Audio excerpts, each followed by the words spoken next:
continuar, por favor, atiendan.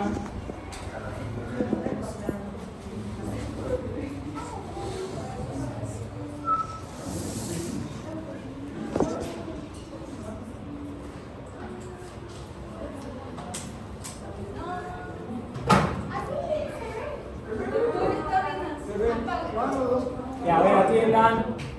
Muy bien. Algunos de sus compañeros quería que un poquito reforcemos lo del músculo de la parte de los ojos. El simpático hemos dicho que va a provocar midriasis o miosis. Simpático. Simpático hace midriasis. Midriasis. Va a dilatar la pupila, como estamos alerta, entonces estamos así, totalmente observativos, ¿no? Entonces, ahí es donde hemos dicho que como va a dar midriasis, tengo al músculo radiado del iris. El músculo radiado del iris es este de acá. Es radiado porque es cuando vemos de frente el ojo. Ahí está. Y esto que viene así es el radiado. Y como se va a dilatar y se va a contraer, como el radiado va a empujar a este lado. Y va a hacer que mi ojito se dilate. Se dé la midriasis. Y dice acá, contracción del músculo radial. Como se va a contraer, dilata la pupila. Y al mismo tiempo, contracción del músculo ciliar, pero este músculo ciliar se va a relajar. ¿Cuál es el músculo ciliar? Aquí está. Músculos ciliares que están acá junto a los procesos ciliares. Si esto se va a contraer, tiene que relajarse este músculo ciliar para que se pueda abrir los ojos, ¿sí? Cosa de que el parasimpático hace lo contrario. El parasimpático contrae el músculo circular, el radiado. Entonces, no permite la dilatación, se va a mantener inactivo y produce lo que es la contracción del músculo ciliar. Hace que esto se venga más acá. Y como no se relaja, no se viene a este lado, ¿sí? Igual lo vamos a ver más adelante, un poquito igual se repasa cuando hablamos de colinomiméticos. Entonces,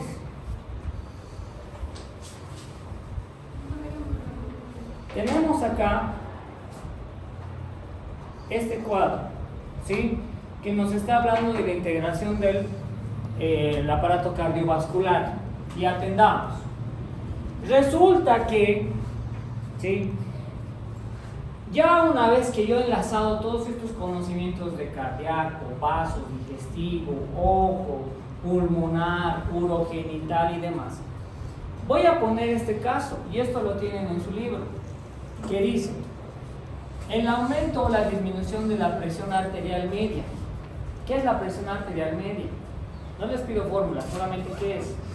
La suma de la sistólica radial, la presión de la sistólica. Entonces, cuando yo hablo de presión arterial media, estoy hablando del promedio que va a tener de presión arterial mi corazón, ¿sí? Entonces, a veces esa presión arterial media puede subir y puede disminuir. Vamos a suponer que disminuye la presión arterial media. En ese caso, los vasoreceptores de los vasos, ¿se acuerdan de los vasoreceptores que miden las presiones? Van a decir, uy, disminuyó la presión arterial media. Va a ir esa señal al centro vasomotor. ¿Y qué va a activar? Sistema nervioso autónomo parasimpático o el sistema nervioso autónomo simpático, si está disminuido. El simpático, o sea, esto nada que ver. Vamos a activar el simpático, porque el simpático hemos dicho que aumenta la contractibilidad. Entonces, el simpático lo que hace es estimular positivamente la resistencia vascular periférica, va a estimular la frecuencia cardíaca, va a estimular la potencia contráctil, va a estimular el tono y el retorno venoso, porque obviamente quiere contraer. Y esto da consigo, ¿sí?, al aumento del gasto cardíaco, aumento del volumen sistólico y aumento de este retorno venoso. Por otra parte, tengo activado también el sistema renina-angiotensina-aldosterona, que lo que hace es activar la renina y a la angiotensina y a la aldosterona para aumentar el volumen de sangre, porque está recaptando estos líquidos que deberían filtrarse. Y si aumenta el volumen de sangre, aumenta el retorno venoso, aumenta el volumen sistólico, aumenta el gasto cardíaco, por lo tanto la presión arterial media va a aumentar. ¿Sí? Es así como debemos cranear cuando utilizamos un fármaco. ¿Qué es lo que quiero buscar? Si tengo una sintomatología, debo yo ver si se activa el simpático o el parasimpático, ¿sí? Y voy relacionando todo esto de manera adecuada, ¿ok? Entonces, como se dan cuenta, una cosa lleva a la otra y así sucesivamente se van a activar diferentes factores, ¿ya? Entonces, este casito que tienen es para observar todo eso. Si fuera al revés, vamos por este otro lado y simplemente va a disminuir la frecuencia cardíaca, nada más, va a disminuir esos impulsos contráctiles.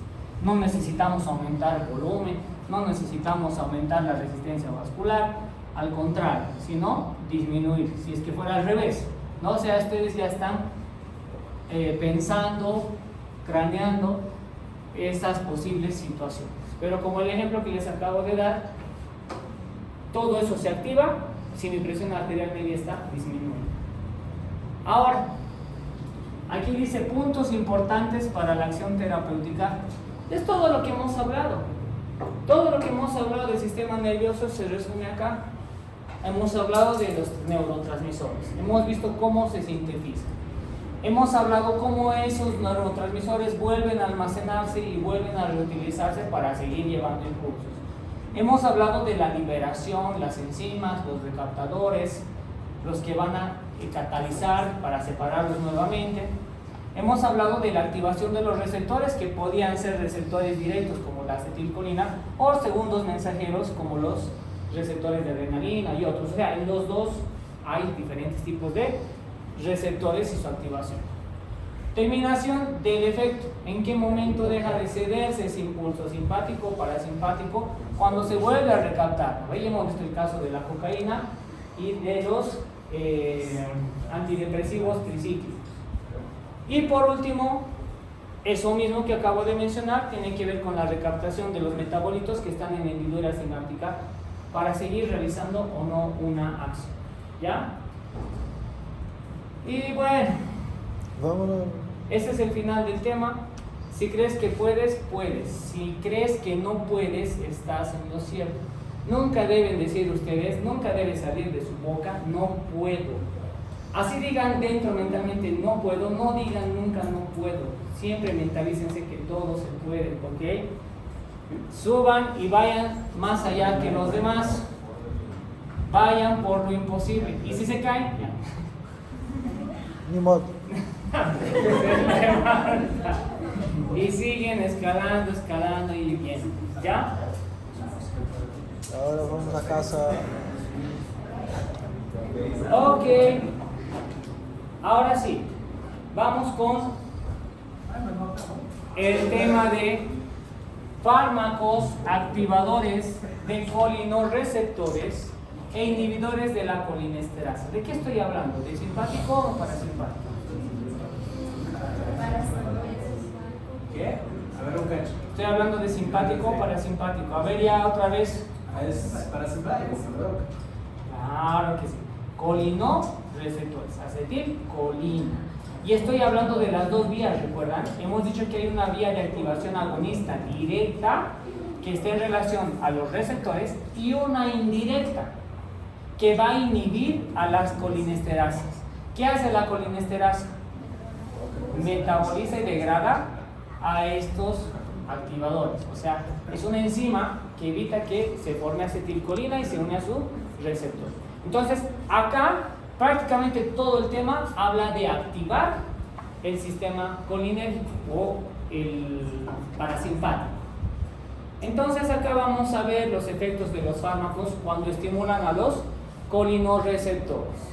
Vamos a entender los efectos de los fármacos que también van a inhibir o son responsables de la inhibición de la colinesterasa. Es decir, los dos hablan de activación. Uno a través del receptor directo y el otro a través de esta enzima que decimos, oye, no destruyas acetilcolina.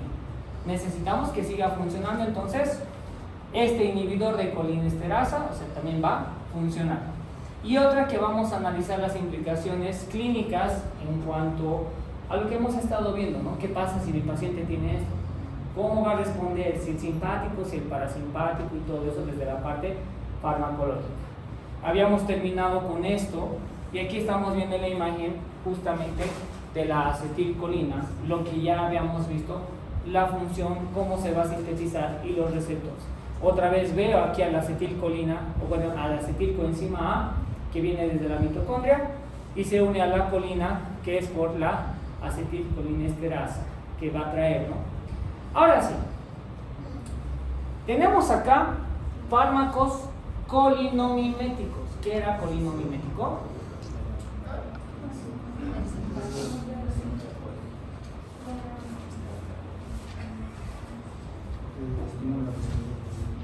Si estamos hablando de colino o acetilcolina, estamos hablando de estimulación. Entonces estos fármacos colinomiméticos, ¿sí?, son activantes de los receptores directos. Esta es la manera directa. ¿Receptores cuáles hemos dicho? Los muscarínicos y los nicotínicos. Y tengo a estos otros que son inhibidores de la colinesterasa. Esta colinesterasa está destruyendo a los de acetilcolina. Y si lo voy a inhibir a esta, entonces esto va a aumentar. Y de esa manera, indirectamente, aumento la acción de la acetilcolina y hay un efecto activador. ¿Sí? Ya sea directa o indirectamente. Estamos hasta ahí, ¿no es cierto? Eso es lo que habíamos visto también. Ahora, ¿qué características van a tener estos receptores muscarínicos y nicotínicos? Primero, la localización. Eso ya habíamos visto y les hemos dicho, hay dos receptores, pero uno activa y el otro desactiva. Uno contrae y el otro relaja. Todo depende de la localización, ¿sí? De en qué órgano estamos viendo y cuál será la función. Dos, va a tener que ver con el subtipo de este receptor, si se relaciona con la selectividad del agonista. Aquí estamos hablando si este agonista es específico de un receptor. Por ejemplo, tenemos el receptor M1 y tengo el receptor M2. Entonces, el subtipo del receptor va a ser influyente con la selectividad. Voy a tener fármacos solo para M1, que van a venir acá. Y voy a tener fármacos solo para M2. Entonces, eso también va a influir en las características de estos fármacos, si son selectivos o no. 3. Los agonistas no selectivos de acetilcolina muchas veces tienen un efecto difuso. Hay fármacos estimados que no son específicos ni de M1 ni de M2, son de todos los M's. Y por lo tanto, si yo voy a querer hacer que venga a M1, lamentablemente igual se va a unir a M2 y eso es lo que aumenta lo que se llama los efectos adversos. ¿Por qué? Porque yo ya estoy entendiendo que el receptor había sido diferente función en diferente localización y tiene otros efectos. Entonces deben entender, la ciencia ha aumentado, pero hay cosas que no podemos controlar. Hay fármacos que sí son selectivos. Realmente tú dices, andate solo a M1, a muscarínico tipo 1, va. Pero hay muchos fármacos que al día de hoy los utilizamos porque tenemos más beneficio que efecto adverso. Y esos son a lo que se denomina el efecto difuso. Se va a unir a M1 que quería, pero también va a irme a M2 y ni modo, o sea, no hay otro, ¿sí? Y hay otra cosa, este efecto selectivo puede provocar un efecto preferente. ¿Qué quiere decir? Lo mismo, selectivamente va a ir a un tipo de receptor como tal, o a la fuerza voy a decirle, ok, anda a los M1, va a ir, pero cuando aumenta la cantidad del fármaco, va a ocupar M1, pero si realmente está tomando mal mi paciente el fármaco, va a ir a ocuparlo M2, va a ir a ocupar M3, y eso es el efecto preferente. Va a tener preferencia por M1, pero también a la fuerza va a ir a M2 y M3, ¿sí? Entonces, aquí yo estoy entendiendo todo esto en relación a los receptores muscarínicos y nicotínicos. ¿Estamos? ¿Sí? Ahora sí, este cuadrito resume muy bien todo lo que vamos a ver ahora. Atendamos. ¿Qué resume? Estamos en estimulantes de los colinorreceptores. Si es colinorreceptores es parasimpático. Estos receptores hemos dicho que son muscarínicos y nicotínicos. Estos receptores ambos van a activar y de alguna manera, directa o indirectamente, el aumento de acetilcolina para activar el parasimpático. ¿Sí o no? Sí. Ahora, los fármacos de acción directa con el receptor son los fármacos alcaloides y los éster de colina. Por este otro lado, los fármacos de acción indirecta que tendrán que ver con ese inhibidor de la colinesterasa van a tener un efecto reversible e irreversible. ¿Sí?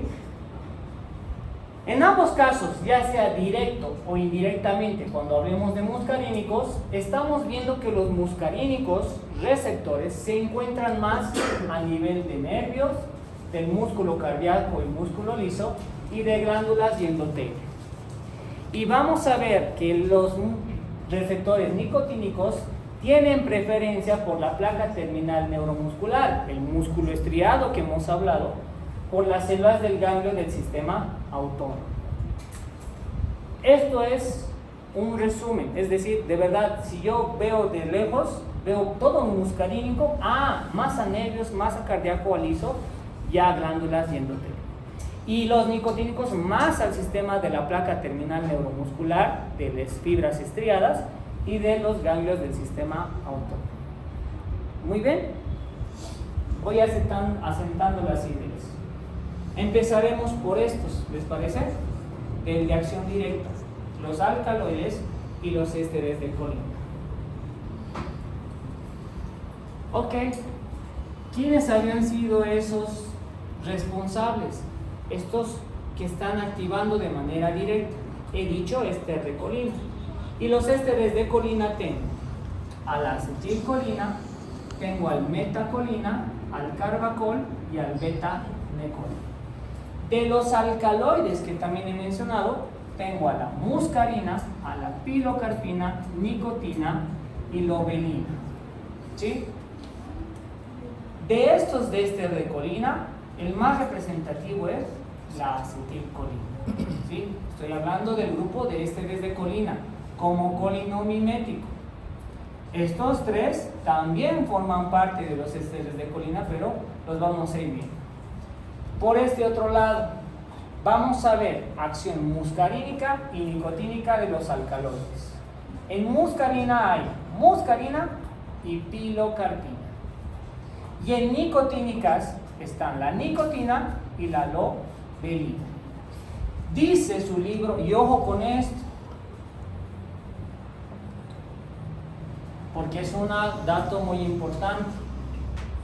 Dice su libro que la pilocarpina, la nicotina y la lobelina son aminas terciarias, o se consideran aminas terciarias.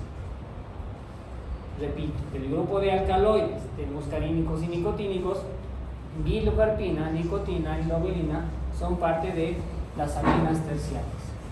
Estas, para hacerles recuerdo un poquito aquí poniéndoles la tabla, una amina terciaria se caracteriza por formar estas cadenas laterales donde hay grupos de amonio y de hidrógeno que van a captar otras moléculas. Tengo aminas primarias, aminas secundarias y las terciarias. La composición que tiene también la tiene, por eso son terciarias. Tienen características, ¿sí?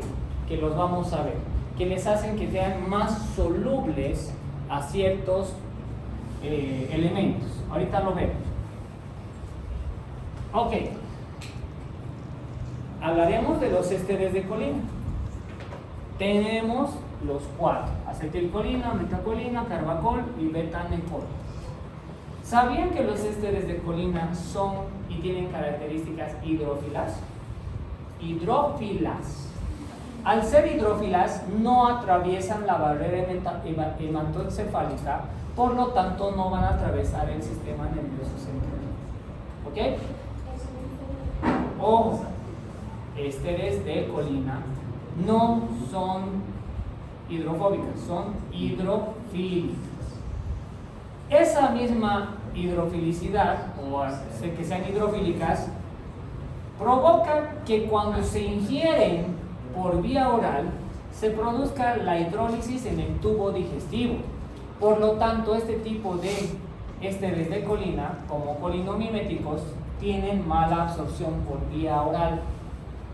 Como médicos ustedes quieran activar a través de acetilcolina y todos sus derivados el sistema nervioso parasimpático, lo mejor es por vía parenteral, porque tiene mala absorción por vía oral. Entonces, voy a hablar de la colinesterasa. La colinesterasa hemos dicho que está destruyendo a la acetilcolina. La colinesterasa, por hidrólisis, va a aumentar la eliminación de acetilcolina. ¿Cuántos grados? Miren, 3 flechitas arriba. Va a disminuir con la metacolina y prácticamente no va a actuar tanto en el carbacol ni en el betanecol. Donde más actúa es con la acetilcolina. Entonces, ahí ya digo mentalmente, quiero utilizar realmente algo que vaya a activar a mi paciente el parasimpático, no voy a pensar tanto en acetilcolina. Voy a ir a estos que no son tan afectados por la colinesterasa. Y por último, dice que desde la farmacología han añadido grupos metilo beta a estos ésteres de colina en fármacos. ¿Para qué? Para disminuir la potencia en el receptor nicotínico. ¿Sí? Es una manera de modificar químicamente a este tipo de componentes para que vayan a trabajar correctamente con el sistema nervioso parasimpático. Tengo a los alcaloides, los de acción muscarínica y las de acción nicotínica. También tienen características. Y una de las características más importantes, se los he subrayado, es que estos alcaloides también son aminas terciarias, como hemos dicho estos, y tienen buena absorción por casi todas las vías. Vuelvo, les repito, tienen que saber de alcaloides que todas, menos la muscarina, la pilocarpina, esas tienen buena absorción. Aquí ya no estoy diciendo que si es hidrolítica por vía oral o parenteral, como dice la diapo, son de buena absorción por todas las vías. La nicotina líquida es liposoluble y generalmente se utiliza en cremas, en parches que se colocan en la piel. Y como se colocan en la piel, tienen bastante liposolubilidad y se van a absorber. ¿Han visto los parches de nicotina? ¿Han escuchado por ahí? ¿Sí? Es porque es mejor colocarlo por parches, por esta liposolubilidad que tiene, por la estructura terciaria que va a tener. ¿Sí? La muscarina, esta de acá, disminuye la absorción digestiva, o sea, va a estar reducida cuando hablamos por vía digestiva. Puede llegar al encéfalo y provocar toxicidad. Ojo con eso. ¿Por qué? Esta muscarina tiene esas características. Por eso estas tres de acá están en ese grupo de ser llamadas de terceros aminos. ¿Ya? Todas estas se van a eliminar por excreción renal. Al ser eliminadas por excreción renal, tienen que ser excretadas a través de la acidificación de la orina, lo que va a aumentar la eliminación. ¿De qué estábamos hablando? Recuerdan, hemos visto el túbulo contorneado y hemos dicho que hemos hablado de la ecuación de Henderson. es el Bach, ¿recuerdan? Entonces, este tipo de alcaloides también van a ser eliminados gracias a la ecuación. Aumenta la acidificación de la orina gracias a que se está aumentando la eliminación de los alcaloides, ¿ya? Ahora, todos estos, volvemos y repetimos, tienen un mecanismo de acción como tal de estos polinomiméticos de acción directa. Primero, van a activar o producir la activación de receptores muscarínicos de la célula efectora. Y dos, interaccionan, ¿sí?, los receptores muscarínicos los receptores muscarínicos de terminaciones nerviosas para inhibir la liberación de su neurotransmisor. ¿Quiénes tengo acá? M1, M2, M3, todo lo mismo que ya han conocido. Se está repitiendo lo mismo, estimados. Lo mismo que hemos llevado hace rato. Lo mismo que me han memorizado. 1, 3, 5, 2 y 4. G, Q, G. Está repitiendo lo mismo.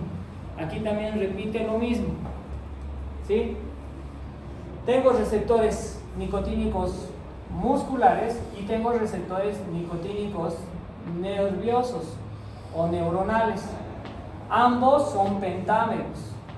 Y el nicotínico muscular, ¿sí?, es alfa, beta, gamma y delta. Mientras que el nicotínico neuronal o nervioso solamente es alfa y beta. Aquí está nuevamente. Acá se los he colocado así más para que se recuerden. ¿Lo ve? Porque a veces el libro me lanza y no sé de qué está hablando. Los dos producen la apertura de los canales, como veo acá, de estos canales de sodio, potasio y la despolarización. ¿Para qué? Para esto que ya hemos visto. ¿Sí? Hemos repasado ojos, hemos repasado cardiovascular, no lo voy a volver a repetir. Todo eso vuelve a repetir su libro y se vuelve a repetir en la diapositiva. Tenemos lo del respiratorio también. Hemos hablado en qué receptores van a ser activados y demás, ya sea simpática y parasimpáticamente. Hemos hablado del genitourinario, hemos hablado del PEN, hemos hablado de estas características, ¿ok?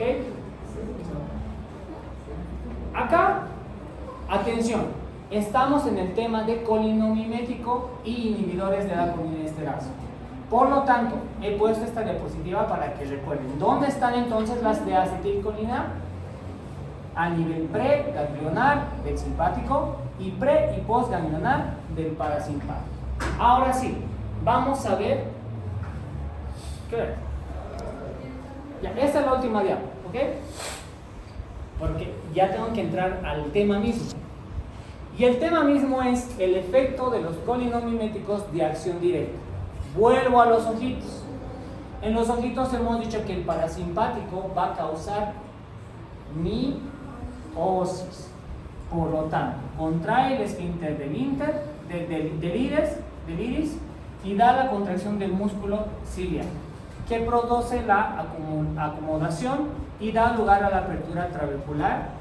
Por lo tanto, también permite el drenaje del humor acuoso, evitando así la presión intraocular.